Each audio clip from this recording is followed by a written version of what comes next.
এই যে মিনুমার কত প্রেসক্রিপশান। 3 তারিখ থেকে তো 11 তারিখ পর্যন্ত অন্য ট্রিটমেন্ট চলেছে, অন্য মেডিসিনে। আর এই যে 12 তারিখ 12/5/2026 হসপিটালে নিয়ে গেছিলাম, ডাক্তারও চেঞ্জ হয়েছে সেই থেকে। 12 তারিখ থেকে মেডিসিনও চেঞ্জ ছিল। এটা 12 তারিখের প্রেসক্রিপশান। 12 তারিখের পর আবার গিয়েছি 18 তারিখ না 12 তারিখের পর আবার দেখিয়েছি 15 তারিখ। এই যে 15 তারিখ 15 তারিখের পর এই যে আবার তৃতীয় প্রেসক্রিপশান। 15 তারিখের পর এই যে আবার ডেট ছিল 18 তারিখ। আর 18 তারিখেও ঠিক স্লাইন ছাড়া ঠিক মতন খেয়েছে। 18 তারিখ আর 19 তারিখেও ঠিক মতন খেয়েছে। আর এটা হলো 20 তারিখ।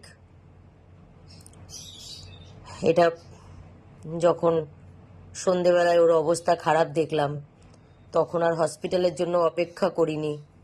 এই যে এখানে ডাক্তার, হসপিটালেরই ডাক্তার এখানে প্রাইভেটে বসেন বারাসাতে, তো সেখানেই নিয়ে গেছি।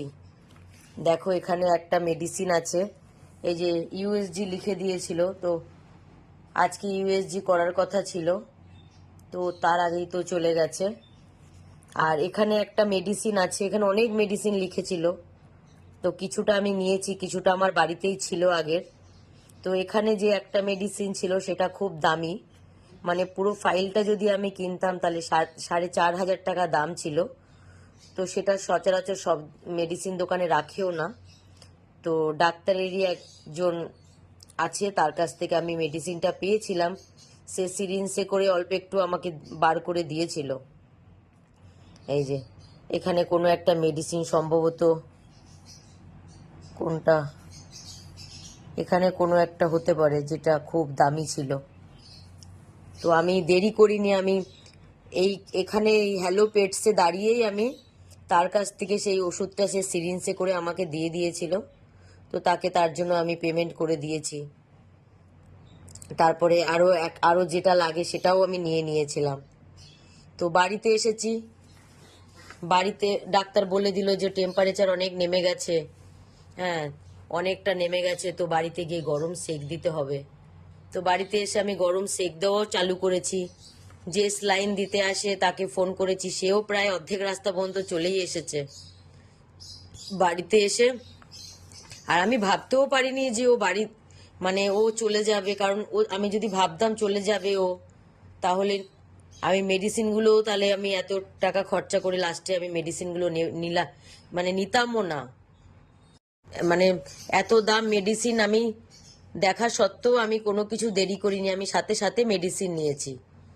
বা আমি বিকেলবেলা অবস্থা খারাপ হওয়াতে আমি হসপিটালেও ফোন করেছি, তখন তো হসপিটালে ডাক্তার বেরিয়ে গেছে। তো চেম্বারে আবার 6:30টার পর থেকে চেম্বারে বসে।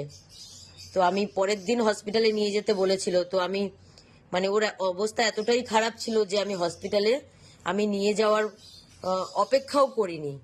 আমি সেই সন্ধেবেলাতেই আমি সাথে সাথে বেরিয়ে গেছি এই হ্যালো পেটসে, যেখানে প্রাইভেটে ডাক্তার বসে। তো সেই দামি মেডিসিনও আমি কিনে ফেলেছি। হ্যাঁ, যখন আমি ওকে বাড়ি নিয়ে আসলাম, ওর গায়ে আমি স্যাক দিচ্ছি গরম, তখন দেখছি আস্তে আস্তে ও কিরকম করছে, মানে মুখ থেকে ওর থুতু উঠে আসছে। তখন তো আমার অবস্থা একদমই খারাপ হয়ে গেছে যে এত কিছু করার পর, এত কষ্ট করলাম, তারপরেও চলে যাচ্ছে।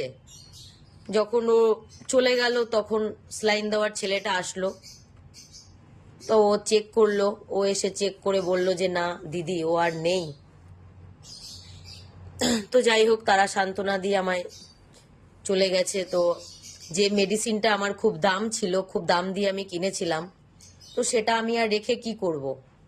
তো আমি সৌরভ, যে আমার বাড়িতে আজকে 1.5 বছর থেকে আমার বাচ্চাদের বাড়িতে এসে ট্রিটমেন্ট করে, স্যার আমার যে ডাক্তার ট্রিটমেন্ট করে তারই সে লোক, তো আমি তাকে দিয়ে দিলাম মেডিসিনটা, যেটা খুব দামি মেডিসিন ছিল, 4,500 টাকা দামের।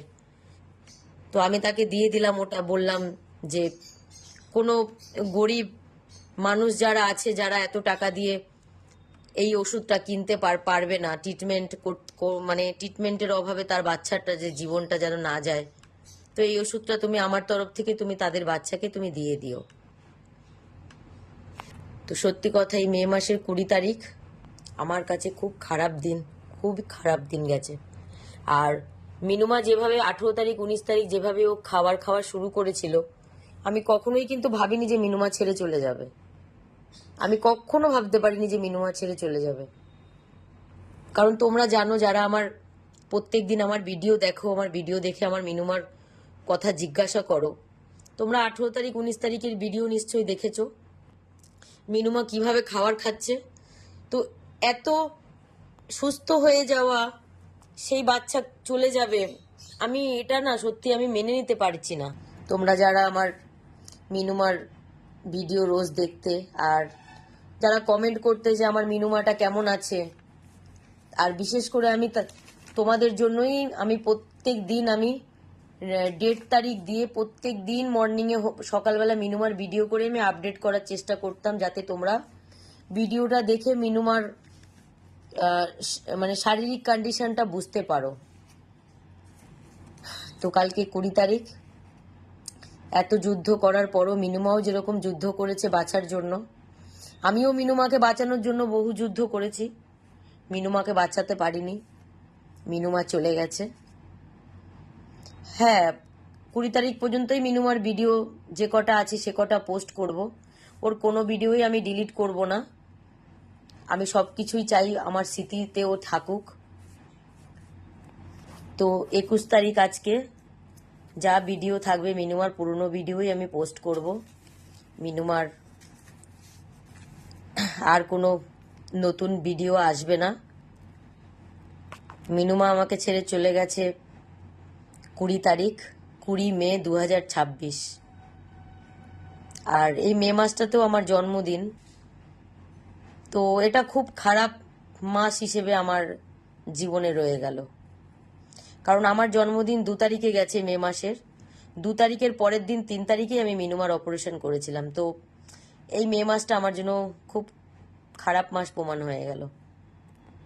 তো যাই হোক, তোমরা যারা মিনুমার প্রত্যেক দিন খোঁজ খবর নিতে, তোমাদের অসংখ্য ধন্যবাদ।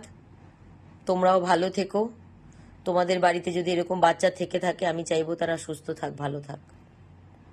তোমরা প্রে করো আমার মিনুমা যেখানে থাক ভালো থাক। মিনুমার আত্মার যেন শান্তি কামনা করো তোমরা।